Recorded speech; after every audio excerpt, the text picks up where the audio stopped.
이번에는 민사소송하고의 관계에서의 소변경에 관한 문제입니다. 그렇게 들어가게 되면 구소가 행정소송이고 신소가 민사소송인 경우, 구소가 민사소송이고 신소가 행정소송인 경우 이렇게 서로 반대 방향이 있을 수 있겠죠. 그런데 당사자 소송과 민사소송 사이에서의 소변경 논의는 거의 이루어지지 않습니다. 약간의 그 본안 심리 절차에 있어서의 차이가 있기는 합니다만은 어쨌든 둘 다 권리소송이기 때문에 큰 차이가 없어요. 하나는 공법관계를, 하나는 사법관계를 대상으로 한다는 점밖에는 서로가 이렇게 바꾸는 경우는 없고, 이걸 서로 바꾸는 경우는 언제 발생하는 거냐면 한쪽이 항고소송이고 한쪽이 민사소송인 겁니다. 그래서 항고소송을 민사소송으로, 민사소송을 항고소송으로 바꾸는 경우에 과연 그런 것이 가능할까? 근데 행정소송법에는 행정소송 사이의 소변경에 대한 규정은 있지만 민사소송과의 사이에 있어서의 소변경에 대한 규정은 없죠. 그래서 민사소송법 262조를 근거로 해서 소변경이 가능한지에 대한 판단을 내린다고 했습니다. 그런데 민사소송에 있어서의 소변경 논의는 우리 쪽하고 조금 달라요. 뭐가 다르냐면 동종의 소송 절차여야 한다라는 전제가 깔립니다. 민사소송에서 뭐라고? 동종의 소송 절차여야 된다고요. 행정소송법은 뭐 대놓고 항고소송하고 당사소송하고 서로 동종이 아닌데도 불구하고 서로 바꿀 수 있다 이런 식으로 되어 있으니까, 그런 식의 특별 규정이 있으니까 서로 가능하다라고 보는 건데, 근데 민사소송법을 적용시키게 되면은 동종의 소송 절차라는 조건을 갖춰야 됩니다. 그럼 과연 갖추었는가? 이렇게 생각을 하시게 되면 이제 양쪽 모두 다 둘 다 공통적으로 문제되는 부분이 바로 뭐냐면 법원과 관련된 문제예요. 프랑스 같은 경우에는 행정재판소라는 게 어디에 있냐면 행정부 소속하에 있었습니다. 행정부 소속하에 있는 행정법원, 행정재판소라는 거하고, 그 다음에 사법부 소속하에 있는 일반적인 사법법원하고는 분명히 다른 거거든. 분명히 다른 거니까 민사소송하고, 민사법원, 사법법원이죠. 민사소송하고 행정법원하고 사이에 있어서 소변경이라는 건 불가능하다, 이런 식으로 봐왔었어요. 근데 이 문제는 공통적으로 양쪽 모두 다 바로 해결이 됩니다. 왜냐하면 우리나라 행정법원은 어디에 있어? 사법부 소속하에 있습니다. 프랑스와는 분명히 다르다는 거죠. 우리는 그런 식의 특별재판소가 아니에요. 그냥 같은 사법부 하에 있긴 한데 이건 좀 이제 어렵고 전문적인 사항이기 때문에 전문법원으로서 행정법원을 설치하고 있는 것밖에 없습니다. 그러니까 특별재판소라는 문제는 양쪽 모두 다 발생할 수 있는 부분인데 이미 해결이 된 부분이다. 문제 없다. 이거야. 그 다음 이 생각을 해봐야 돼요. 만약 이러면 이걸 행정법원이 판단 내릴 수 있을까? 양도인이 양수인한테, 갑이 을한테 유흥주점에 대해서 양도계약을 체결했습니다. 양도계약을 체결을 했고 그 양도계약이 만약에 잘못된 거야. 무효입니다.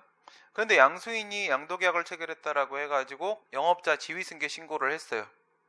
그러니까 영업자 지위승계 신고라는 것은 공법관계 문제예요. 양도계약 체결이라는 것은 사법관계 문제입니다. 언제나 사법관계가 먼저 해결이 되어야 됩니다. 1단계 사법관계에서 뭘 체결한다? 양도계약을 체결한다. 여기서는 소유권 넘어가는 겁니다. 영업재산에 대한 소유권이 넘어가는 거고, 그 다음에 이제 공법관계에서 영업자의 지위, 영업권이 넘어가야 된다고요. 그래야지 이 지금 가게는 이제 내 건데 내가 영업권이 없으면 공법관계에서 영업을 할 수가 없단 말이야. 영업권을 넘기기 위해서 영업자 지위승계 신고라는 걸 합니다.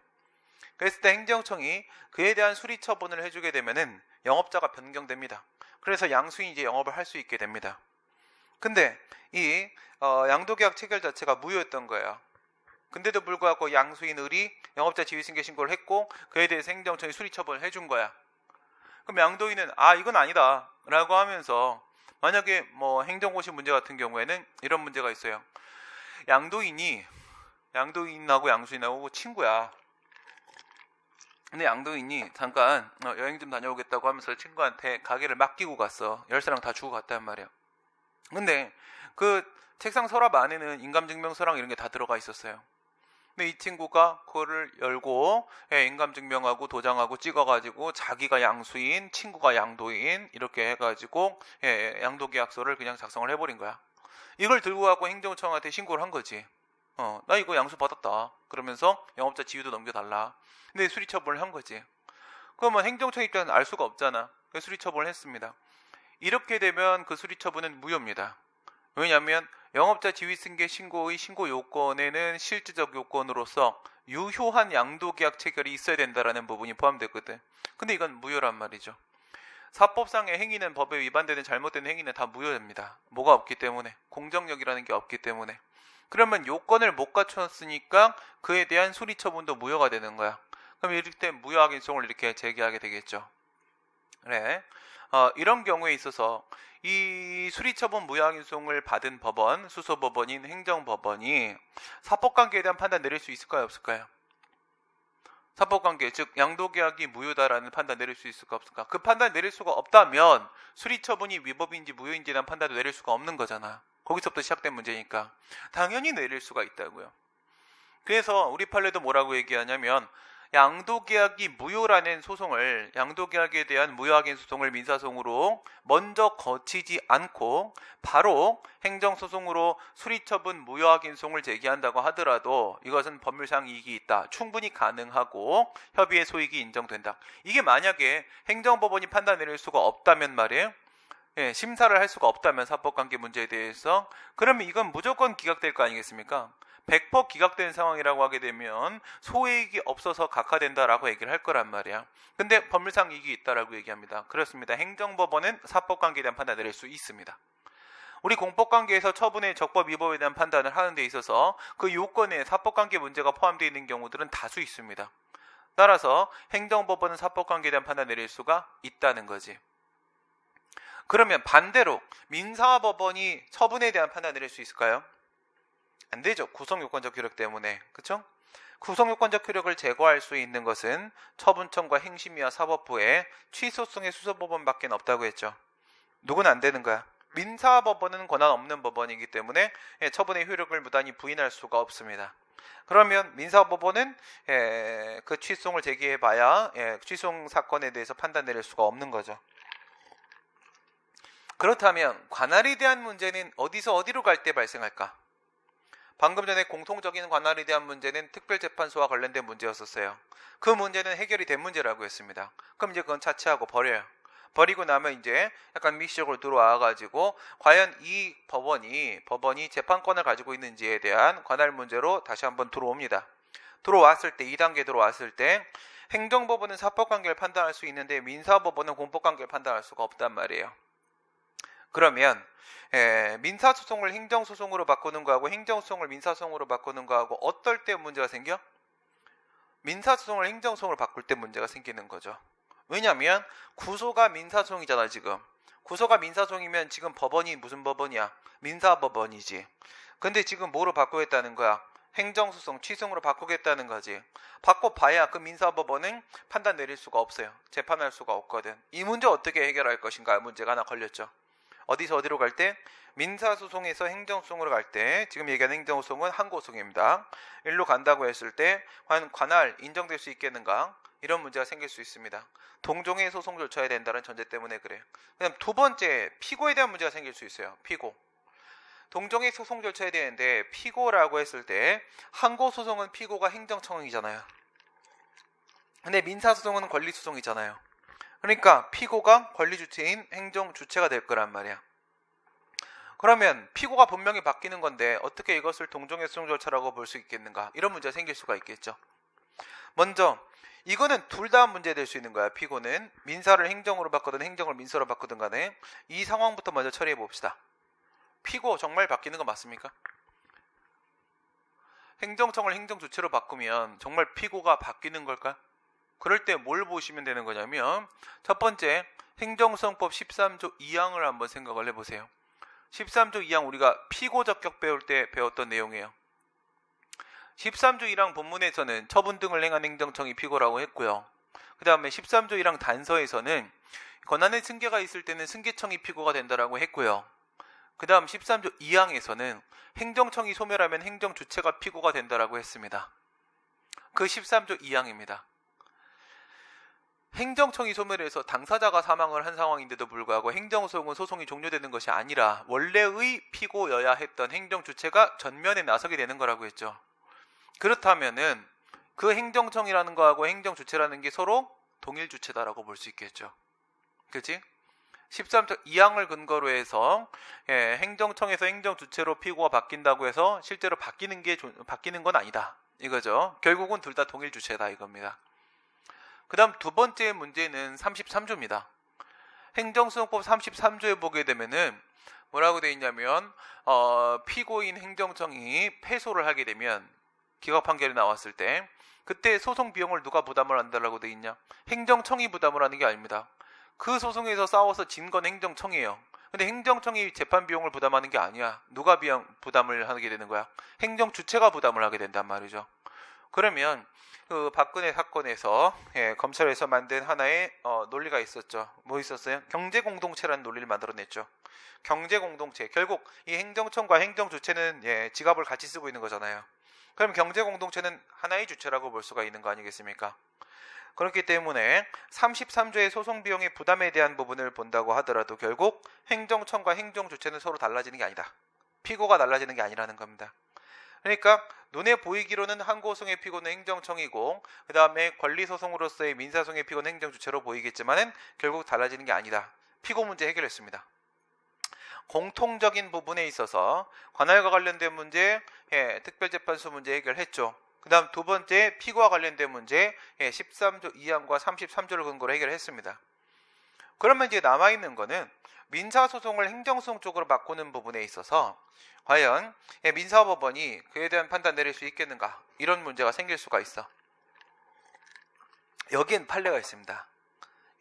행정소송을 민사소송으로 바꾸는 부분엔 판례가 없습니다. 민사소송을 행정소송으로 바꾸는 부분엔 판례가 있습니다. 여기서 판례가 뭐라고 얘기를 했냐면 하나밖에 없는데 이런 얘기를 했어요. 너의 항소심법원이 행정소송에 대한 관할을 가지고 있다면 소변경을 허용할 수 있다. 항소심법원이 행정관할을 갖고 있으면 소변경이 될 수가 있다는 겁니다. 항소심이라는 것은 2심을 말하는 것이죠. 2심법원. 왜 그런 거야? 민사나 형사재판 같은 경우에는 1심법원이 단독판사라고 했죠. 그리고 행정소송 역시도 서울 말고는 행정법원이 따로 없기 때문에 지방법원 본원에서 그것을 담당하게 된다라고 했습니다. 그런데 우리 쪽은 합의부 아닙니까? 그렇죠? 민사 쪽은요. 2심이 합의부잖아. 2심이. 그러니까 그 두 개를 한번 이렇게 비교를 해보시기 바랍니다. 걔네가 했던 말은 이런 말이에요. 만약에 이쪽이 민사예요. 민사사건이었는데 여기서 1심이 지방법원 단독판사입니다. 얘가 단독판사고 그 다음 2심 얘네들의 2심이 올라가면 2심이 바로 합의부죠. 그 다음에 쭉 올라가서 3심이 대법원입니다. 이렇게 되겠지. 그 다음에 행정사건으로 한번 돌려보세요. 만약에 이게 행정사건이라고 한다면 같은 지방법원이라고 할지라도 얘네들은 얘가 1심이 이가 합의부 얘가 1심이 되는 거고 그 다음 2심이 고등법원 고법 그 다음 3심이 대법원 이렇게 될 거 아니겠습니까? 근데 지금 민사를 지금 행정으로 바꾸려고 하는 거야. 그러면 얘를 얘로 이렇게 바꾸는 겁니다. 이쪽이 구소가 되는 거고 이쪽이 신소가 되는 거고 이렇게 됩니다. 그러면 너희들의 항소심법원이 얘네하고 같은 법원이잖아. 똑같이 대전지방법원이라고 하게 되면 똑같이 대전지방법원 본원의 합의부 똑같단 말이에요. 그러니까 너네가 얘네 지금 행정관을 갖고 있죠. 행정관을 이렇게 갖고 있다면 말이야. 이렇게 바꿔먹으란 말이야. 이렇게 바꾸면 된다. 소변경. 만약 니네가 지금 2심 상황이라고 하게 되면 이렇게 바꾸면 된다는 겁니다. 이렇게 소변경을 해주게 되면 여기서부터 이렇게 1, 2, 3심을 올려주면은 행정소송재판을 진행할 수 있다. 걔네가 했던 말은 뭐라고? 항소심법원이 행정관할을 가지고 있다면 이겁니다. 항소심법원이 행정관할을 가지고 있다면 그럼 민사소송을 행정소송으로 소변경하는 것이 가능할 수 있다. 무슨 말인지 알겠죠? 그런데 이게 만약에 지방법원 본원이 아니라고 하게 되면 걔네들의 항소심법원이 행정관할을 안 가지고 있을 수도 있잖아요. 그렇죠? 걔네들이 뭐 지방법원 지원이다 이런 식으로 되면 행정관할을 안 가지고 있을 수도 있어요. 그러면 민사소송을 행정소송으로 아예 못 바꿔주는 겁니까? 소변경은 안 되는 건데 그럴 때는요 관할 이송시키면 됩니다. 관할 이송을. 그러니까 민사재판부에서 민사법원 쪽에서 이송 결정을 내려서 보내버리면 됩니다. 보내버리면 원래 행정관할을 가지고 있는 쪽으로 보내버리면 그쪽에서 재판 진행하면 되는 겁니다. 그러니까 소변경은 안 되는데 관할 이송은 됩니다. 소변경이 되는 건 아닙니다. 관할 이송의 방법으로 행정소송을 행정재판을 진행을 하게 된다. 그 다음에 이제 마지막으로 나오는 얘기가 바로 이 청구 내용의 변경 부분이 됩니다. 우리가 부관에 대한 이야기 지난번에 했었죠. 그죠? 요거와 관련돼서 얘기를 했었던 것 같은데 부관 어떻게 생겼는지 알지? 눈사람 같이 생긴 거. 그랬을 때 당시에도 이런 식으로 얘기를 했을 겁니다. 이렇게 부관이 이렇게 붙어 있는데 부관의 종류에는 부담이라는 게 있고 기타 부관이라는 게 있다고 했어요. 기억납니까? 그러니까 부관이라고 하게 되면 우리는 부담, 조건, 기한, 철회권 유보 이렇게 4개가 있다라고 보게 되고 판례 같은 경우에는 법률 효과 일부 배제라는 것도 역시 부관 중에 기타 부관에 해당을 한다고 보고 있습니다. 그러니까 부담이 있고 기타 부관들이 있어. 이때 두 가지의 특징을 봐야 되는데 부담과 나머지 부관으로 나눈 이유가 뭐냐면 부담이라는 것은 부관 중에서도 처분성과 분리성이 인정되는 친구가 부담이고 그 다음 기타 부관이라는 것은요 처분성과 분리성이 부정되는 친구가 바로 기타 부관의 특징이란 말이에요. 그럼 얘가 만약에 부담이라고 하잖아. 이 친구가 부담이라고 한다면 얘는 이렇게 다퉈야 됩니다. 그 부관에 대해서 부관부 행정행위 전체 중에서 부관 부분만 취소해 주세요. 일부분만 취소해 주세요. 라고 구하는 일부 취소를 제기해야 됩니다. 그러면 이렇게 소송을 제기해도 부담은 처분이기 때문에 대상 적격이 인정될 수 있고요. 독립쟁송이 가능하다 이렇게 말을 합니다. 그 다음 두 번째, 분리가 되기 때문에 분리가 된다는 얘기는 이 부분에 있는 위법성이 여기에는 이 위법이 두 개가 이렇게 분리가 되면 얘네들을 감염시키지 않습니다. 감염시키지 않으면 주된 행정행위는 위법성이 감염되지 않기 때문에 그대로 적법한 상태가 됩니다. 그러나 분리가 되기 때문에 이 부분만 독립해서 이렇게 취소하는 게 인용 판결을 내리는 게 가능합니다. 그 다음에 기타 부관이라고 하게 되면 기타 부관은 우선 처분성이 부정되니까 이 왼쪽처럼 이렇게 일부 취소를 제기하게 되면은 독립쟁송이 인정이 안 되겠죠. 처분성이 부정되니까. 그쵸? 그리고 만약에 부진정 일부 취소이라는 것을 인정을 해가지고 눈속임을 해가지고 부관부 행정행위의 상태로 밑에 건 처분이 맞잖아. 그래서 부관부 행정의 상태로 대상 적격을 통과시키고 본안을 들어갔다고 하더라도 얘네들은 분리가 안 됩니다. 이 분리가 이게 안 되기 때문에 얘네들은 전체가 하나란 말이야. 전체가 하나니까 여기에 있는 이 위법성은 밑에를 감염시킵니다. 감염시키니까 밑에도 역시 위법해진단 말이야. 이런 특징을 생각하게 되면 기타 부관은 이렇게 부관부 행정행위 전체에다가 취소를 제기하는 게 맞단 말입니다. 전체가 다 위법해졌죠. 감염이 될 수 있으니까 부관만 위법하고 끝나는 게 아니라 주대행정까지 다 감염시켜서 전체가 다 위법해져. 그러면 전체가 위법하면 전체를 취소해 주세요 라고 구하는 전체 취소이 인용될 수가 있다고 했고, 이 부관부 행정행위라는 것은 사실 국민은 부관을 붙여달라고 신청을 한 적이 없기 때문에 부관부 행정이 실질적 의미의 거부 처분이 되는 거라고 했습니다. 그러면 이 전체에 대한 취소 판결이 나오게 되면 실질적으로는 거부 처분에 대한 취소 판결이 나온 것으로 볼 수가 있고, 그것이 판례 입장이고, 그렇게 되면은 기속력으로서 재처분 의무라는 게 부과가 되잖아요. 재처분 의무가 부과가 되면 어디서부터 출발을 한 거야? 부관이 위법이기 때문에 전체가 위법해진 거죠. 그쵸? 감염이 돼가지고. 그러면 출발점은 부관이 위법이라는 것이잖아. 그것이 바로 판결의 취지가 됩니다. 판결의 취지가 되면 이전에 허가를 신청했었던 적이 있었겠지. 그 이전의 신청에 대해서 다시 재처분 의무에 따라 재처분을 하면서 판결의 취지에 따라 행동을 하게 되면은 부관은 위법이니까, 그게 판결의 취지니까 부관 없는 허가만 내주게 될 거고, 부관 없는 허가만 밑에 것만 내주면 부관은 제거되는 효과가 발생할 수가 있을 겁니다. 그렇다면 결론적으로 뭐냐면 부관 중에서 부담은 일부 취소를 제기해야 되는 거고, 기타 부관은요 조건이나 기한이나 철회권 유보나 법률 요과 일부 배제 같은 경우에는 무슨 소송을 제기해야 된다? 전체 취소를 제기해야 된다라는 결론에 이르게 된단 말이에요. 근데 그럼에도 불구하고 실수로 부담인데 내가 전체 취소를 제기했어요. 그럼 어떻게 됩니까? 기각됩니다. 부담인데 전체 취소를 제기하잖아. 그러면 전체로 들어가게 되면은 분명히 처분이죠. 얘도 처분, 얘도 처분. 처분이니까 본안을 들어가긴 할 거야.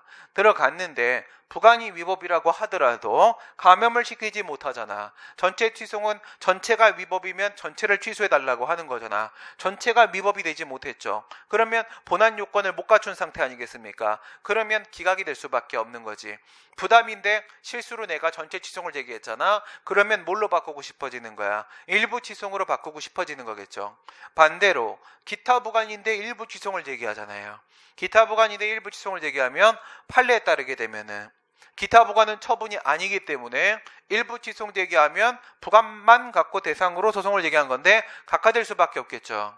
그 다음에 학설에 따르게 되면은 부관부 행정이라는 눈속임으로 대상 적격을 통과시키는 가짜 백기 부진정 일부 취소라는 걸 인정한다고 하더라도, 본안을 집어넣는다고 하더라도 결국 어떻게 돼? 감염돼 버리지 않습니까? 감염돼 버리는데 이 부분만 독립 취소, 일부 취소처럼 독립 취소 시켜버리면 법원이 판결에 나오게 되면 어떤 일이 생긴 거야? 이 위법한 주대행정행위가 방치되고 있는 상태가 발생하죠.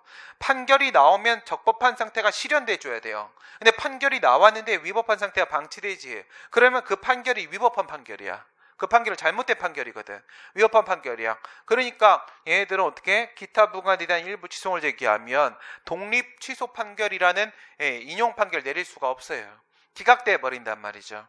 판례에 따르게 되면 각하될 것이고 학설에 따르게 되면 기각될 거야. 그러면 기타 부관 같은 경우에 실수로 일부 취소를 얘기했다면 무엇으로 바꾸고 싶어지는 거야? 전체 취소를 바꾸고 싶어지는 거지. 바로 그거라고요. 바로 그거야. 부담의 경우에 있어서는 무엇으로? 전체 취소를 일부 취소로. 이럴 때는 청구가 축소되는 겁니까? 확대되는 겁니까? 전체 취소를 일부 취소로 축소되는 거죠. 축소. 그죠? 작아지고 있는 거지. 반대로 기타 부관 같은 경우에는 일부 취소를 전체 취소로 바꾸고 싶어지겠지. 그렇게 되면은 그거는 청구가 확대되는 것이죠.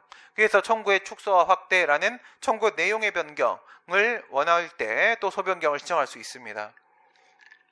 먼저 이런 경우 행정소송법상 소변경이 되는지부터 먼저 보시라고요. 될까 안 될까? 행정소송법상 소변경은 21조에 우선 종류의 변경이 있습니다. 22조에 그리고 처분의 변경의 문제가 있습니다. 종류가 바뀝니까 안 바뀝니까? 둘 다 취소송이잖아요. 구소도 취소이고 그 다음 신소도 취소이잖아. 그러니까 소위 종류 바뀌는 게 아니니까 이럴 때는 21조 적용이 안 됩니다. 그걸 근거로 소변경을 할 수가 없단 말이야. 그러면 22조로 가봐야 되겠지. 22조에 가보니까 처분이 바뀌었을 때 사용하는 물건이라고 돼 있잖아. 근데 처분은 부관부 행정의 상태로 지금 그대로 존재하고 있는 거잖아. 아무것도 바뀐 게 없단 말이야. 그치? 그러니까 22조 문제도 아닌 거지. 이런 문제는. 그러면 행정소송법을 근거로 소변경하는 것은 불가능하다는 결론이 나오게 되는 거지. 그럼 뭘로 가야 되는 거야? 민사소송법으로 가게 되는 거라고요. 그런데 이제 여기서도 중요하게 다뤄지는 점은 바로 뭐냐면 행정소송법은 아까 전에 우리가 21조 봤을 때 뭐라고 했냐면 처음에 소제기했을 때 제기된 것으로 본다 라고 해서 소급표를 인정하고 있었잖아요. 그죠? 우리 행정소송법상 소변경은 소급표가 인정된다는 게 특징이야. 소급표가 인정됩니다. 그런데 민사소송에서 소급표라는 게 있을까 없을까? 없단 말이죠. 왜? 우리 행정소송의 소급표가 소변경에서 인정이 되는 이유는 그것은 우리 행정소송에는 제소기간의 제한이 있기 때문에 그래요. 그러면 이렇게 한번 생각해봐.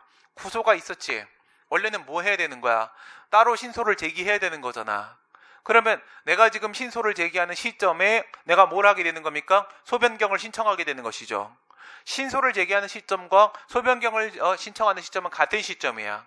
그러면 원래 정상적이라고 한다면은 그 신소가 제소기간을 준수했는지에 대한 판단은 그 신소를 제기한 시점에 판단 내려야 되는 거잖아. 그죠? 그럼 아까 그거 생각해봐. 처음에 A처분에 대한 무효인송을 제기했어. 그런데 이게 무효가 아닌 것 같아. 그래서 내가 신소 뭐로 바꿔? 취송으로 A 처분 취송을 바꾸려고 그래. 그러면 이 소를 바꾸려고 할 때 소변경 신청 시점, 즉 신소를 새로 제기하는 시점에는 이미 제소기간이 도과됐을 수 있잖아요. 이미 무효항의소송 지금까지 줄곧 오다가 바꾸는 거잖아. 그럼 90일 이미 옛날에 지났겠네. 그럼 소변경 안 되는 거잖아요. 신소 제기 안 되는 거잖아요. 이런 걸 방지하기 위해서 우리는 소급표라는 걸 인정하고 있다는 거야. 그 말씀은 행정소송에는 제소기간에 제한이 발생하고 있기 때문에 그래서 소변경에서도 소급표라는 것을 인정해주고 있다는 겁니다. 근데 민사소송에 제소기간이라는 게 있어 없어? 민사소송에 그런 게 없단 말이죠. 왜? 그건 행위소송이 아닙니다. 그건 처분을 대상으로 하는 게 아니란 말이죠. 따라서 제소기간이 게 없습니다. 그럼 민사소송법에서 소변경 규정을 두고 있다고 해서 제소기간을 고려한 소급표 규정이 있을까? 없단 말이죠. 그러니까 이 청구 내용의 변경은 양쪽 모두 다 지금 행정소송이라는 측면에 있어서 제소기한 문제가 발생할 수가 있고, 다만 소급표가 없기 때문에 이럴 때는 소변경 신청 시점에 그 제소기한 준수하고 있어야 됩니다. 그러니까 저런 식의 청구 내용의 변경은 엄청 빨리 해야 돼요. 엄청 빨리. 예를 들어서 89일 차에 내가 부담인데 전체 취송을 제기했다가 91일 차 이틀 뒤에 이거 아닌가? 해가지고 소변경 신청해봐야 91일 차니까 소변경 안 돼요. 소변경 안 되면 그냥 전체 취송에 그냥 머물러야 돼요. 머무르게 되면 부담이니까 감면 못 시키니까 그냥 기각되고 끝나는 겁니다. 그래서 청구 내용의 변경의 중요점은 바로 소급표가 인정되지 않으므로 되도록 빨리 움직여야 된다. 그런 얘기가 됩니다. 설명 다 끝났습니다. 우리 98페이지에 보시게 되면은 행정소송법상 소변경과 민사소송법상 소변경과 두 가지가 있다. 로마자 3번 행정소송법상 소변경, 소의 종류의 변경 쪽하고 처분 변경에 따른 소변경 쪽하고 두 가지가 있을 수 있다. 21조 소의 종류의 변경, 종류 자체를 바꾸는 것을 말한다. 다만 10조에서 소병합에 대한 추가적 변경에 대한 규정은 따로 두고 있기 때문에 여기서 말하는 소변경은 오직 교환적 변경만을 말하는 것이다. 소송을 바꾼다라고 하려게 되면 먼저 구소가 적법은 필요 없습니다. 죄송합니다. 구소가 현재 계속되고 있어야 된다. 그러니까 이거 각하될 수도 있는 거예요. 부적법인데 아직 각하를 안 했으면은 계속되고 있는 게 존재할 수 있겠고, 그 다음 우리 소송을 바꾸게 되면은 그 신소에 대한 재판을 해야 되는 거고, 그러기 위해서는 사실 문제에 대한 심리가 필요할 수밖에 없기 때문에 사실심까지만 가능하다라고 했습니다. 사실심까지만. 이것은 소의 변경이든 소의 병합이든 사실심까지만 가능한 것은 둘 다 매한가지입니다. 사실심 변론 종결시까지 해야 되는 거고, 법원이 직권으로 할 수 없다고 했죠. 원고의 신청이 반드시 있어야 됩니다. 무엇 때문에? 처분권주의가 적용되기 때문에. 구소 취하 부분에서는 소의 종료가, 신소 제기 부분에 있어서는 소의 개시 부분이 포함됩니다. 그 다음 청구의 기초의 변경이 없어야 된다라고 했는데, 청구의 기초의 변경이 있다 없다라는 문제는 뭘 가지고 보는 거냐면 구소를 통해서 내가 구제받고자 하는 이익이 있을 겁니다. 신소를 통해서 내가 구제받고자 하는 이익이 있을 겁니다. 그 이익이 같아야 된다는 겁니다. 구제받고자 하는 이익이 내용이 같아야 된다. 근데 이건 보통 같아요. 그렇죠? 다를 이유가 없습니다. 상당한 이유가 있는지에 대한 판단은 이건 법원이 알아서 하는 겁니다. 법원이 알아서. 그 다음 절차. 원고의 신청에 의해서 반드시 신청이 있어야 되고, 결정의 방식으로 허가를 하거나 각하를 하거나 하게 되며 피고가 바뀌는 경우도 있을 수가 있다. 뭐에서 뭐로 할 때, 항고소송에서 당사소송으로, 당사소송에서 항고소송으로 바꿀 때는 피고가 바뀔 수도 있는 것이겠죠. 이럴 때는 그 의견을 들어야 되는 것이고, 그 결정서를 피고에게 알려줘야지 해도 소송을 준비할 수 있겠죠. 그 다음 효가, 소변경 허가 결정이 나오게 되면 구소취와 신소제기의 효과가 발생을 하게 되는데, 근데 소급표가 인정된다. 그러니까 처음에 제기된 때 제기된 것으로 본다. 신소는 언제 제기된 것이다? 구소 제기했을 때 제기된 것이다. 법적으로는. 불복, 허가 결정이 나오게 되면 피고는 그에 대해서 불복해서 즉시 항고 제기할 수 있다. 그런데 뭐는 안 된다? 각하 결정에 대한 불복은 안 된다. 언제나 퇴로가 있으면 불복 인정 안 합니다. 퇴로가 있으면. 소변경 같은 경우 어떻게 돼요? 원래는 신소를 별소로 원고가 따로 제기해야 되는 겁니다. 따로 제기해야 되는데 소변경을 하는 것이 조금 더 편하죠. 하지만 다른 길이 없는 거 아니잖아. 그렇죠? 분명히 지는 원래는 신소를 따로 제기해야 되는 거였어요. 그렇기 때문에 각하에 대한 불복을 굳이 인정할 필요가 없습니다. 즉 시한고는 명문의 근거가 있을 때만 인정되는 것이라고 했죠. 그 다음에 서로의 종류를 보시게 되면 21조, 37조, 42조에서 행정소송 간의 소변경을 전부 다 인정을 하고 있었습니다.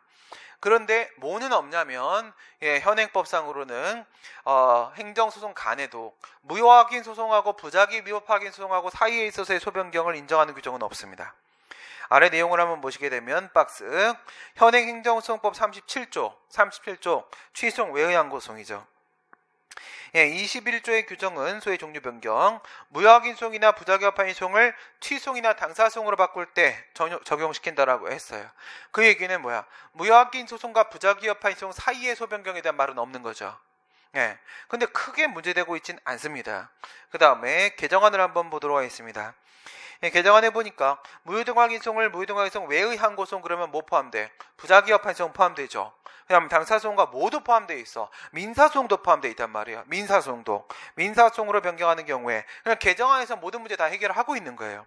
과연 행정소송과 민사소송 사이에 소변경이 가능한가? 이런 식의 문제도 이제 없는 겁니다. 개정안이 통과되면 법에 따라 당연히 되는 겁니다. 이럴 때 변경하는 경우 및 민사소송을 무효확인소송으로 변경하는 경우에 22조를 준용한다. 이 22조가 지금의 21조입니다. 지금의 21조. 그 다음 밑에도 2항도 39조 2항에서 부작위 합한 소송을 부작위 합한 소송 외의 항고소송이라고 해서 무엇을 포함시키고 있냐? 무효확인소송을 포함시키고 있고 그리고 민사소송도 포함시키고 있습니다. 아주 단순한 문제입니다. 그래서 문제로 출제될 가능성은 그닥 없다 보시면 되겠습니다. 그 다음에 처분 변경으로 인한 소변경. 이거는 처분이 소송 도중에 바뀌는 거죠. A 처분에 대한 취소를 제기했는데 소송 도중에 B 처분으로 바뀌었어요. 소송물 어떻습니까? 소송물 A 처분의 위법성이 원래 구소의 소송물이죠. 그 다음에 비처분의 위법성은 신소의 소송물이죠. 소송물 자체가 바뀌는 거 아닙니까? 처분이 바뀌면 소송물이 바뀌는 거고 그러면 소송의 객체가 바뀌었다는 얘기는 소송 자체가 바뀐다는 뜻이 되는 겁니다. 그래서 처분이 바뀌면 소송도 바꿔야 되는 상황이 오게 된다. 요건 100페이지. 당연히 구소가 있어야지 바꾸죠. 구소가 없으면 그냥 소송 제기하는 거지 뭐. 그죠? 그 다음에 사실문제 심리를 위해서 사실 심필 논증결 시 처분권주의 때문에 원고의 신청이 있어야 되는 건 당연한 것이고 그 다음에 처분 변경이 있어야 되는 거죠. 뭐는 필요 없어요. 청구의 기초의 변경이 없어야 된다. 상당한 이유가 있어야 된다. 이런 건 필요가 없죠. 왜? 이거는 청구의 기초의 변경이 없을 수가 없어. 처분이 아예 바뀌었기 때문에. 청구의 기초의 변경이 없어야 된다. 이런 말은 없어집니다. 앞에 소의 종류의 변경 부분의 요건하고 비교하시게 되면 앞에 있었던 3번, 4번이 사라지고 3번 부분에 처분 바뀌었다. 이것만 들어오는 겁니다.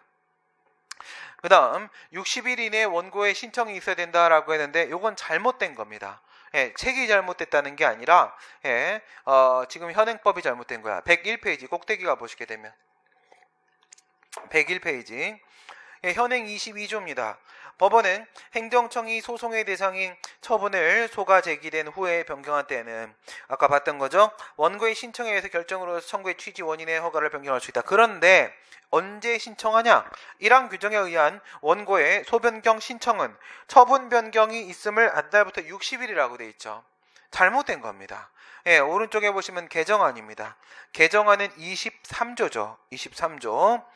법원은 행정청이 소송의 대상인 처분을 소가 제기된 후에 변경한 때에는 원고의 신청이 결정으로서 청구의 취지와 원인의 변경할 수 있다. 똑같이 하고 나서 1항에 따른 신청은 처분의 변경이 있음을 안날부터 90일 이내에 된다라고 됐죠. 90일 이내에 된다. 왜 이게 바뀐 거냐면 구법은 있죠. 과거에는 행정소송법의 제소기간이 60일이었었어요. 옛날에 60일이었었기 때문에 신소를 제기할 때도 60일밖에 보장이 안 됐습니다.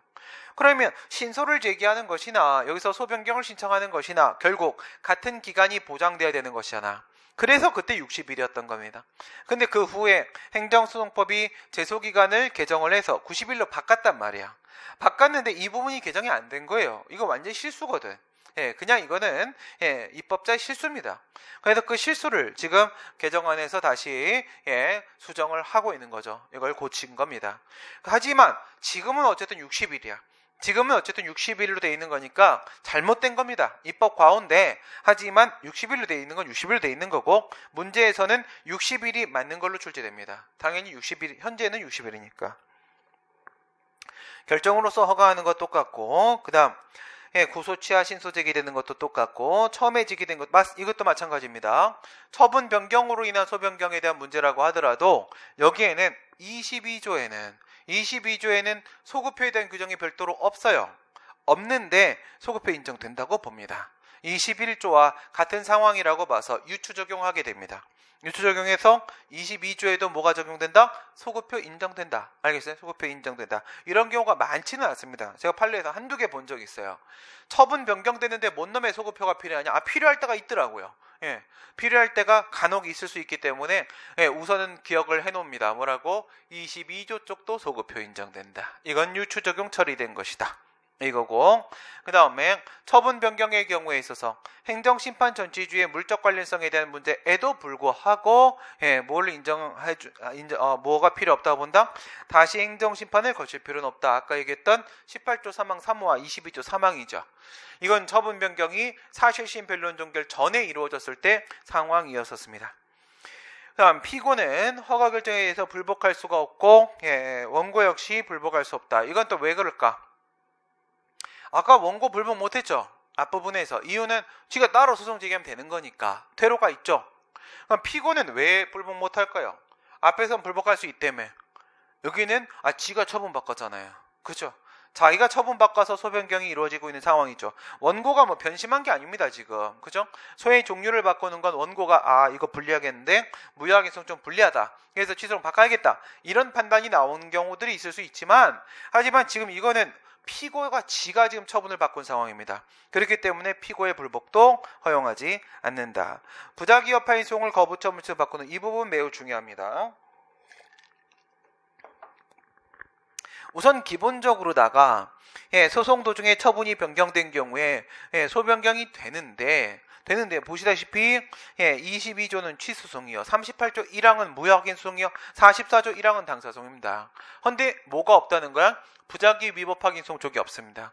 부작위 위법 확인송에서는 이와 같이 22조를 근거로 한 처분 변경에 따른 소변경을 인정하고 있지 않아 38조 2항에서 준용하고 있지 않습니다. 과연 부작위 위법 확인송 도중에 거부 처분이 나온 경우에 이런 식의 소변경이 될 수 있는지 문제된다. 이 말씀은 바로 1번과 2번에서 1번은 당연히 되는 것이고 라는 뜻이 되는 거죠. 무슨 말이야? 원래부터 거부 처분이 있었어. 근데 내가 부작위 위법 확인에서 오지정을 한 거야. 그럴 땐 그냥 소의 종류만 바꾸게 되는 거죠. 그렇기 때문에 21조 37조를 근거로 원래 되는 거라고 했지. 원래 되는 거, 아까 판서했던 거, 필기했던 거 1번 상황. 지금 이건 2번 상황. 진짜 처분이 바뀐 겁니다. 부작위 처분이 거부 처분으로 바뀐 상황 얘기하는 거죠. 그런데 뭐라고? 22조를 준용하고 있지 않죠. 22조를 부작위 위법 확인서에 준용하고 있지 않으니까 이거 가지고는 안 된다고 했어요. 22조를 먼저 생각하는 것은 이게 바로 특별규정이기 때문에, 그죠? 특별규정 먼저 생각해봤는데 안 되더라 이거야. 안 되니까 그럼 21조를 가지고라도 좀 어떻게 해볼까 이거지. 되는지 문제된다. 긍정설, 이거는 뭐를 확대 해석하는 거예요? 지금 21조. 오케이, 21조. 뭐가 아니고 22조가 아니고, 우리가 앞에 판서해 놓은 대로 치게 되면 22조하고 38조 2항 22조의 확대 한정 해석하고 21조의 확대 한정 해석은 서로 완전히 반대 상황이 된다라고 했습니다. 반대 상황. 그러니까 21조를 확대 해석한다는 의미는 바로 뭐냐면 소의 종류 변경이면 21조 가지고 그냥 다 되는 거야. 이렇게 보는 거죠. 다 되는 거야. 근데 한정 해석하게 되면은 이거는 21조라는 것은 중간에 처분 변경됐을 때 상황은 얘기하는 게 아닌 거야. 이건 오직 오지정 상황만 얘기하는 거야. 이렇게 보는 입장이 되는 겁니다. 오케이. 판례는 인정을 했었습니다. 근데 이게 정확하게 뭐라고 말한 건 아니고요. 이런 상황이었었어요. 여러분 시험 문제에 많이 나오는 문제인데 4급 고과직 공무원이었었어요. 4급 국가직 공무원인데 오히려 신청권과 관련돼서 더 많이 나오는 판례입니다.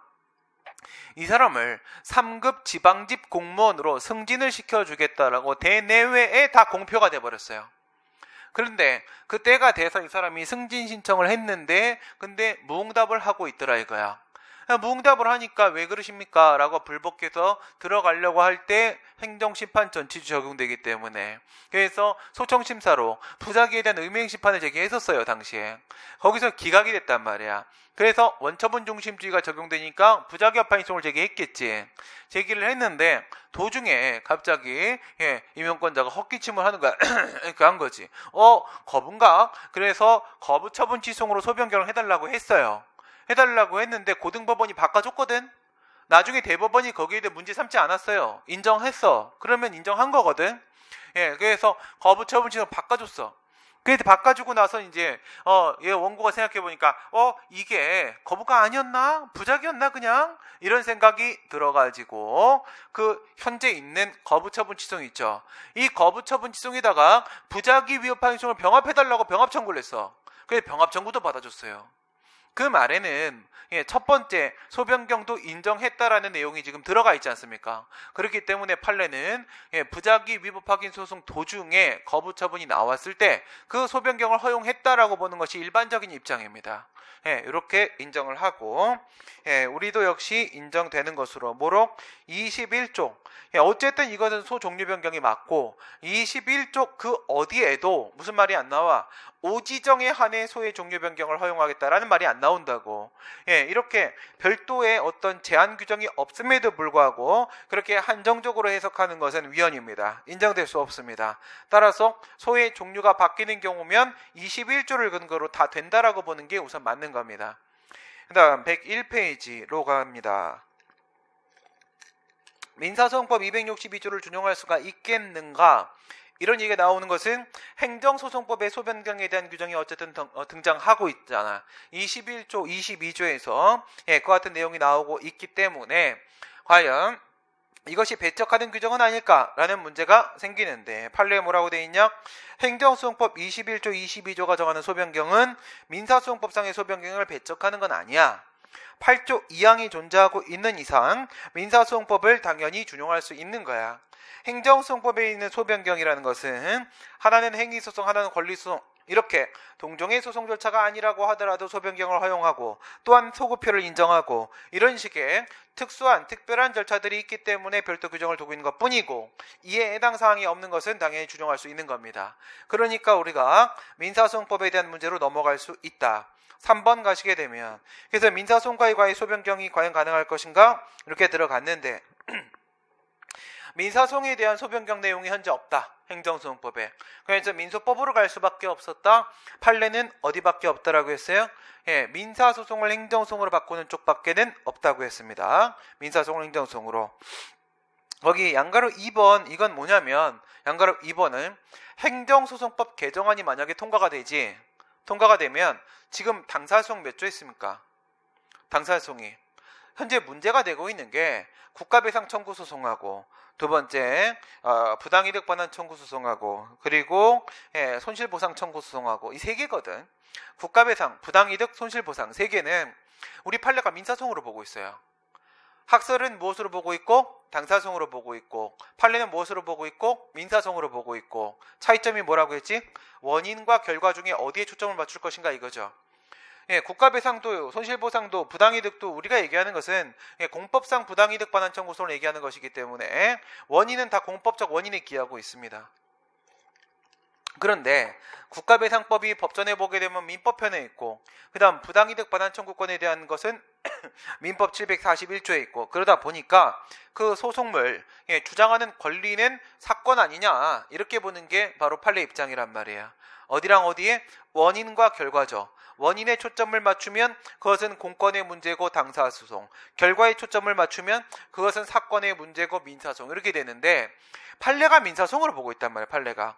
행정소송법 개정안에는 3조 2호의 당사소송에서 방금 얘기한 세 개 있지. 국가배상, 부당이득, 손실보상은 당사자 소송이다라고 아예 명시해버렸어요. 그래놓고 나서 뒤에다 아예 쐐기를 박아요. 뭐라고 박냐? 공법적 원인으로 발생하는 법률관계에 대한 문제는 다 당사소송이다 이래버립니다. 판례가 자꾸 이렇게 오해를 하니까 아예 못을 박아버렸습니다. 하지만 지금은 판례가 민사소송으로 보고 있기 때문에 이렇게 취소송을 국가배상으로 바꾼다거나 아니면 무효항의소송을 부당이득 반환 청구소송으로 바꾼다거나 이렇게 바꾸게 되면은 이건 행정소송이 민사소송으로 바뀌는 상황입니다. 지금으로 치게 되면 행정소송이 민사소송으로 바뀐 상황이 맞단 말이야. 그러면 102페이지 가보시게 되면 부정설 피고 바뀐다.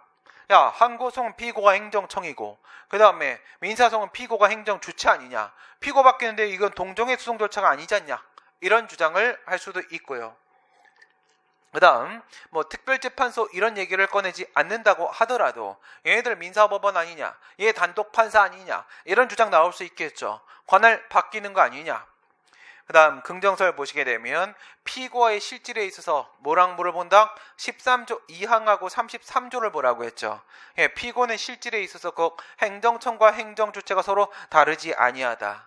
그 다음 행정법원도 사법법원의 일종이다. 이거 뭐야? 특별재판소 부분. 양쪽 다 공통적으로 문제되는 부분 짚어버린 겁니다. 사법법원이기 때문에 법원이 달라진다라고 말할 수도 없는 것이다. 판례는 민사소송을 행정소송으로 바꾸는 쪽밖에 없습니다. 항소심 법원이 항고송에 관할, 행정소송에 관할을 갖고 있다면 판서되어 있는 저런 식의 방식이죠. 그래서 민사소송을 담당하고 있었던 법원의 2심 법원이 행정관할을 갖고 있으면 바꾸는 거 허용하겠다. 만약 안 갖고 있으면 어떻게 돼? 지원이라고 한다면 이게 본원이 아니고 지원이어서 항소심 법원이 이와 같이 행정소송 관할 갖고 있지 않으면 뭐 한다고? 관할 이송. 그죠? 이송시켜버립니다. 이송이라는 것은 다른 법원으로 사건을 이전시키는 것을 말하는 겁니다. 다른 법원으로 사건을 이전시키는 걸 뭐라 불러? 이송이라고 부릅니다. A 법원이 가지고 있었던 사건을 B 법원으로 보내버리는 거야. 이송을 통해 해결할 수 있습니다. 그 다음 우리 판례는 행정소송을 민사소송으로 바꾸는 쪽에 대한 판례는 따로 없습니다. 검토는 아까 제가 설명드렸던 내용 그대로이고요. 청구 내용의 변경은 부관과 관련돼서 말씀드린 내용과 다르지 않습니다. 여기에는 뭐가 인정이 되지 않습니까? 소급표가 인정되지 않기 때문에 이때는 제소기간 관련돼서 소변경 신청 시점이 제소기간을 준수하고 있어야 됩니다. 105페이지에 있는 관련 청구소송의 이송과 병합에 대한 문제인데 거의 여긴 출제가 잘 안 됩니다. 출제가 잘 안 되는데 위에다 무시라고 써놓으려고 했지. 무시라고 써놔라. 그래, 괜찮아요. 소변경, 소병합은 잘 문제가 안 나와요. 조금 어려운 부분이라고 생각을 해서 좀 이제 어렵게 내는 해에나 좀 낼 법한 문제고요. 보시게 되면 우선 이송과 병합의 둘 차이를 한번 볼게요. 이송과 병합은 둘 다 병합입니다. 근데 이송은 10조 1항에 있어요. 10조 1항에. 그 다음에 순수한 병합은 10조 2항에 있습니다. 소병합에 대한 규정은 10조에 따로 있다고 했죠. 1항엔 뭐가 있어? 이송. 2항엔 뭐가 있어? 병합. 근데 1항도 사실은 병합입니다. 그러니까 이송을 통한 병합이에요. 이송을 통한 병합. 만약에 A 청구가 있고 B 청구가 있고 두 개의 소가 있다고 생각을 해보세요. 그런데 A 청구는요. 이거는 1법원이 가지고 있었어요. 그냥 1청구, 2청구 할까? 순서대로 이렇게 가봅시다. 1청구가 있어, 2청구가 있어, 두 개 청구가 있어. 근데 A법원이 1청구를 맡고 있어. 그 다음에 B법원이 2청구를 맡고 있어. 근데 이 A법원이 그 1청구를 어디로 보내냐면 B법원 쪽으로 보내버리는 거야. 방금 얘기한 대로 이송입니다. 이송. 그러니까 자기가 갖고 있었던 사건을 딴 법원에 보내버리는 거야. 하기 싫어. 보내버립니다. 보내버리면 뭐가 안 되냐면 전송반송이 안 됩니다. 전송은 뭐야? 구를 전자야. 그러면 B법원이 A법원이 하나를 1청구를 나한테 보냈지. 그럼 B법원이 이거를 C법원 보내버려. 야, 네가 해라. 보내. 그럼 C법원이 뭐야? 야, D법원 네가 임마. 이거 보내버려. 이거 계속 보내면 재판 돼? 안 돼? 안 되지. 신속한 재판을 받을 수가 없어요. 그래서 이송을 하게 되면 전송을 할 수가 없습니다. 기속력에 따라서 자기가 재판해야 됩니다. 그러니까 B법원은 구속되는 거야. 그 이송 결정이 구속돼서 B법원은 무조건 1청구를 재판해야 됩니다. 그 다음 두 번째, 반송을 할 수가 없어요. 반송은 뭐야? 반사. 저쪽에 나한테 보내는 거야. 싫어. 반사. 이렇게 하면 안 오냐? 아니에요. 옵니다. 뚫고 들어옵니다. 반사 못합니다. 반송 못한다 이거야. 반송. 전송 반송 안 되면 그냥 묶이는 겁니다. 그럼 B법원은 1청구에 대한 재판을 해야만 하겠지. 그런데 이 지금 1청구와 2청구라는 게 서로 관련 청구야. 관련 청구야. 그럼 어떻게 해야 돼요? 병합해서 한 번에 재판한단 말이죠. 병합해서. 그래서 지금 10조 1항에 있는 내용은 뭐냐면 이송을 통한 병합입니다. 이송이 반드시 병합으로 연결되는 건 아닌데 10조 1항에 있는 건 이송을 통한 병합을 얘기하는 게 맞는 거예요. 그래서 1청구를 어디로? B법원으로 보내가지고 2청구하고 병합을 시키는 거야. 병합을 시켜서 1 플러스 2청구를 한 번에 재판하는 겁니다. 원래는 어떻게 되는 거야? 원래는 1청구에 대한 판결 따로 나오고 2청구에 대한 판결 따로 나와야 되는 거잖아. 그쵸? 근데 이렇게 병합을 하잖아. 병합을 하면 그 법원은 어떤 식으로 보통 판결을 내리냐면 이거를 1청구, 2청구를 한 번에 판결해요. 한 번에. 한 번에 판결하는 걸 우리가 뭐라고 하냐? 전부 판결이라고 합니다. 전부 판결. 그래서 간혹 우리가 판례를 보다 보면은 판례 번호가 이상할 때가 있어요. 뭐가 이상하냐? 선고 일자는 하나인데 근데 사건 번호가 두 개야. 선고 일자가 하나인데 사건 번호가 두 개란 말이에요. 무슨 말인지 이해돼요? 이거 안 돼요? 그러니까 우리가 그 판례 번호라고 얘기하잖아. 판례 번호라고 얘기하면 예를 들어서 뭐 2018년 1월 1일 이렇게 쓴단 말이에요. 대판 이라고 뭐 2018년 1월 1일 이렇게 해놓고 나서 우리 행정사건 같은 경우는 군우두란 말이에요. 군우두. 구가 1심 그 다음에 누가 2심 두가 3심이야. 그럼 대판이라고 하게 되면은 뭐 예를 들어서 뭐 2580 보통 사람들 비밀번호잖아. 그죠? 비밀번호 두 뭐 그 다음에 241 뭐 이런 식으로 들어간단 말이에요. 이렇게 되면은 얘가 선고 일자예요. 선고 일자. 판결 선고한 날짜야. 그 다음에 이 뒤에 있는 거 있죠? 이게 바로 사건 번호입니다. 사건 번호. 이게 사건 번호고, 그 다음에 이 친구가 사건 부호야. 이 친구가 사건 부호. 뭐 가나다 이러면 민사사건이고 고노도 이러면 형사사건이고 군우두 이러면 행정사건이고 이렇게 되는 거야. 그리고 얘네들이 합쳐가지고 우리가 판례번호 이렇게 얘기하는 거야. 판례번호. 그래서 선고 일자는 하나인데 여기에 보면은 뭐 이게 아니에요. 241 그 다음에 242 뭐 이런 식으로 돼 있을 때가 있어. 이렇게 되면은 사건 번호가 지금 두 개 붙은 거야. 두 개가 붙었다는 것은 사실 청구가 두 개였다는 얘기야. 소송이 두 개가 들어왔다는 얘기야. 두 개가 들어왔는데 두 개가 관련 청구야. 굳이 따로따로 하면 겁나 피곤해. 아이씨 몰라 묶어 씨 이렇게 한 거야. 묶은 게 병합해서 한 방에 빵 때리는 거야. 빵 때리는 걸 우리가 전부 판결이라고 그래. 전부 판결. 1청구 2청구에서 한 번에 판결 내린단 말이야. 근데 간혹 이렇게 전부 판결 안 하고 이럴 때도 있어요. 부분 판결 때릴 때도 있어요. 부분 판결. 하여튼 판결하면 뭐 중간 판결, 종국 판결 뭐 여러 가지 있습니다. 그런데 부분 판결은 뭐냐면 병합이 들어오긴 했거든. 병합이 들어오긴 했는데 두 개 묶여 있긴 한데 필요에 따라서 1청구에 대해서 따로 판결 선고하고 그 다음에 2청구에 따로 판결 선고하고 이렇게 할 수도 있어요. 사실은 두 개인 거잖아. 그치? 그냥 외형상으로만 하나로 보여지는 거지 실질적으로는 두 개란 말이죠. 그래서 전부 판결, 부분 판결. 병합됐을 때 한 방에 나가면 전부 판결, 그 다음에 끊어 나가면 따로따로 나가면 부분 판결을 이렇게 하게 됩니다. 이송을 통해서 병합을 시키는 방법도 있고요. 그 다음에 10조 2항에 있는 병합은 뭐냐면 이송이 없는 병합이에요. 순수한 병합. 이송이 없는 병합. 그 얘기는 뭐야? 둘의 차이는 이송을 통한 병합 쪽에는 법원이 두 개가 등장하겠지. A 법원이 있고 B 법원이 있고 이렇게 두 개가 있을 거야. 그러면 한쪽에서 한쪽으로 사건을 보낼 거라고요. 근데 그냥 순수한 병합 같은 경우에는 법원이 한 개인 거야. 한 개인데 A 법원에다가 1청구를 꽂아 놨다가 그 다음에 후발적으로다가 2청구를 다시 거기다가 붙이는 방법이야. 이런 게 바로 뭐야? 이게 순수한 병합. 순수한 병합은 10조 2항에 있습니다. 2항에. 이송을 통한 병합과 순수한 병합과 이렇게 두 개가 있는 겁니다. 10조의 1항, 2항. 그 다음에 관련 청구 소송을 우리는 이송을 통해 병합한다고 얘기를 합니다. 관련 청구 소송을. 10조는 뭐야? 관련 청구 소송의 이송과 병합입니다.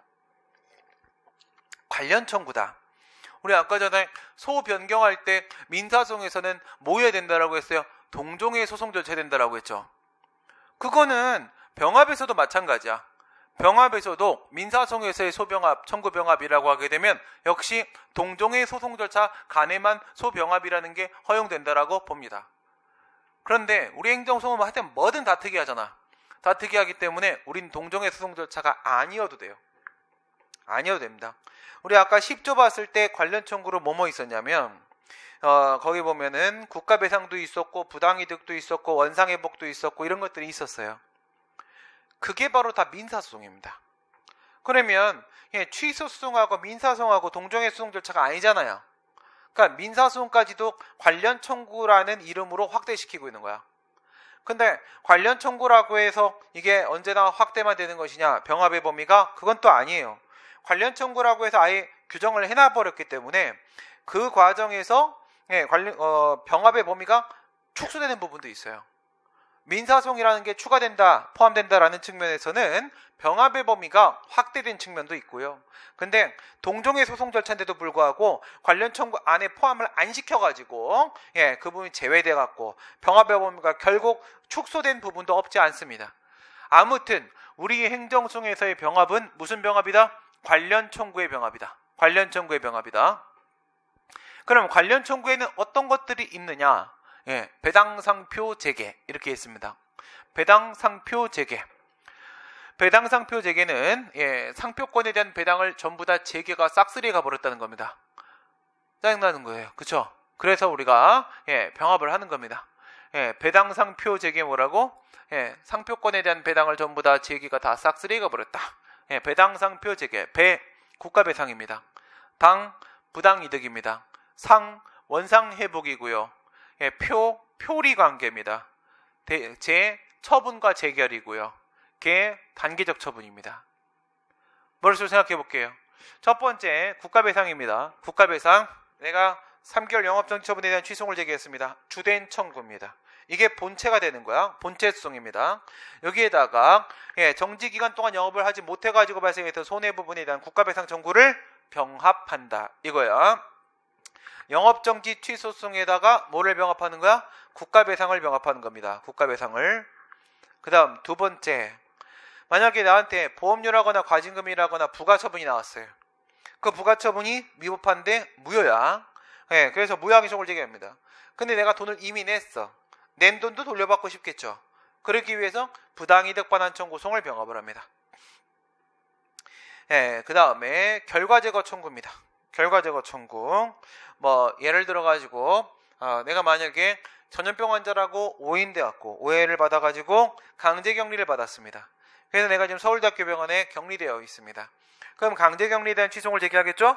취소를 제기하고 나서 결과를 위법한 결과 상태를 제거하고 원래 상태대로 나를 내보내달라 라고 하면서 원상회복 청구송을 제기합니다. 이렇게 되면은 원상회복. 그 다음 표는 이런 걸 생각해봐요. 경원자 관계입니다. 갑한테 허가 처분을 내려줬습니다. 을은 허가를 못 받았죠. 그러면 을은 어떻게 불복할 수 있어?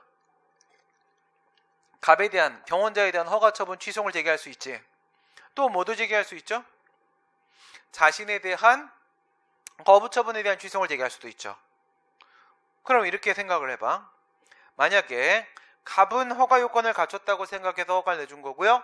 행정청이 을은 허가 요건을 못 갖췄다고 생각해서 허가를 안 내준 거라고 생각해봐요. 갑에 대한 허가 처분 취소를 제기해서 말이야.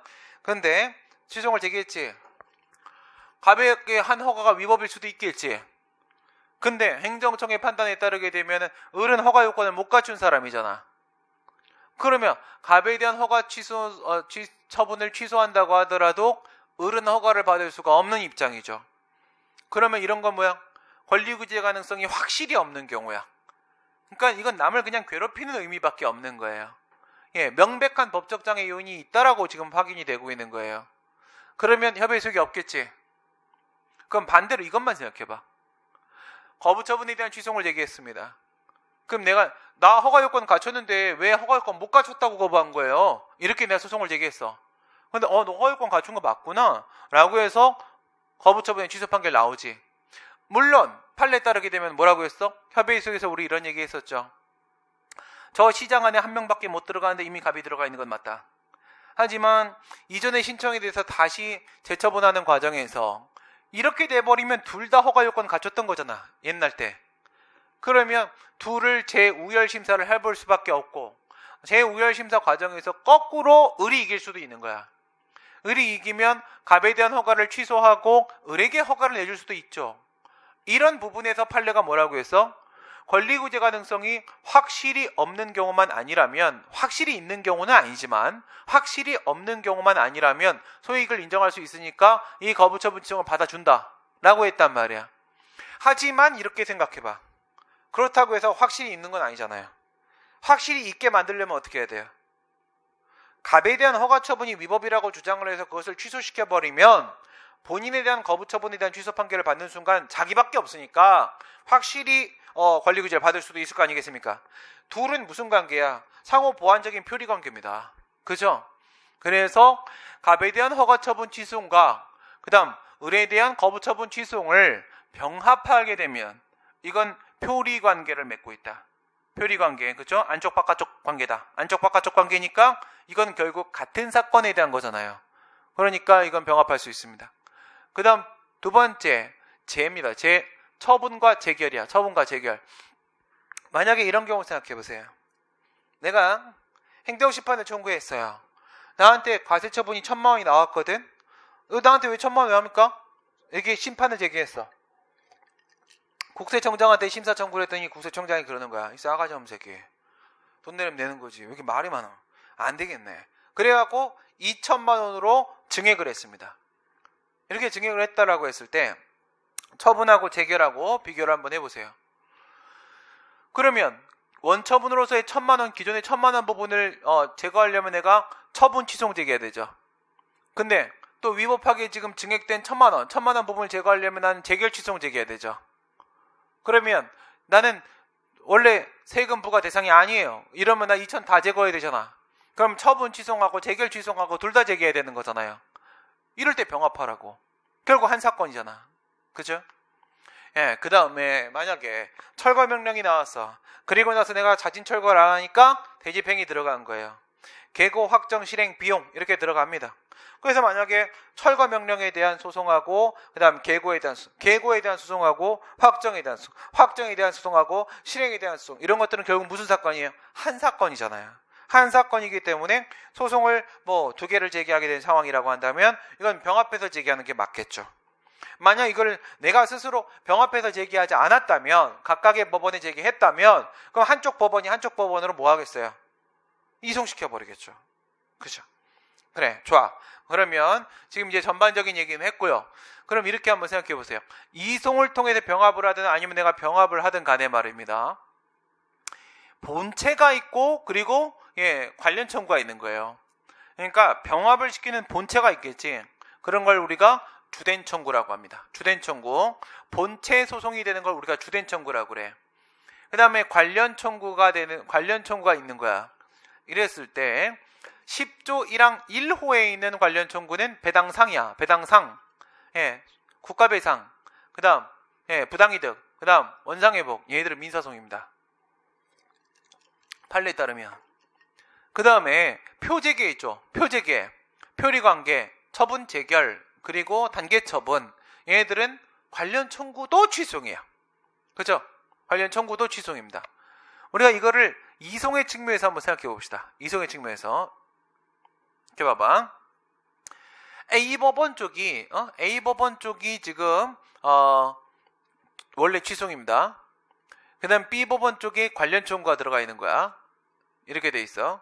그럼 이쪽에 국가배상, 부당이득, 원상회복 들어가 있어. 이거 취소예요. 취소입니다. 이송을 이렇게 시켜야 돼. 이렇게 시켜야 돼. 이렇게 시켜야죠. 그죠? 이유는 앞에서 우리 소변경 얘기할 때도 말했던 것처럼 이쪽에 행정법원은 사법관계에 대한 심사를 할 수가 있어요. 이걸 갖다가 이쪽에다 주면 얘들이 할 수가 있거든요. 근데 이 취송의 사건을 이쪽에 민사법원에 갖다 줘봐야 얘들은 재판할 수가 없어요. 그러니까 무조건 이송과 병합은 어디다가 하는 것이다? 본체. 주된 청구 쪽으로 하는 것이다. 주된 청구 쪽으로. 다만 그게 아니라 10조 1항 2호에 있는 관련 청구들이 있죠. 표재계. 걔네들은 이쪽도 취송이고 이쪽도 취송이야. 양쪽 다 취송이죠. 철거명령 취송이든 개고 취송이든 간에, 처분 취송이든 재결 취송이든 간에, 허가 처분 취송이든 거부 처분 취송이든 간에 이건 양쪽 모두 다 취송이기 때문에 이걸 이렇게 이송할 수도 이걸 이렇게 이송할 수도 양방향 이송 병합이 모두 가능하다. 무슨 말인지 알겠죠? 관련 청구가 민사소송일 때는 그때는 취송 쪽으로만 이송이나 병합을 시켜야 되는 것이고, 그게 아니라 관련 청구가 취송일 때는 양방향으로 모두 다 이송 병합이 둘 다 가능할 수 있다. 오케이?